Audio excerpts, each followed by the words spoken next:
মানে মুনির যে সব বলবেন তার প্রস্তুতি আগের থেকেই ছিল, পুরোটা আমেরিকার সাজিয়ে দেওয়া।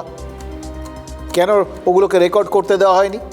যাতে এই পরমাণু হানার উস্কানির ভিডিওটা সবার সামনে প্রমাণ হিসেবে না উঠে যায়, যাতে ভারত এটা নিয়ে গোটা বিশ্বের দরবারে পেশ না করতে পারে।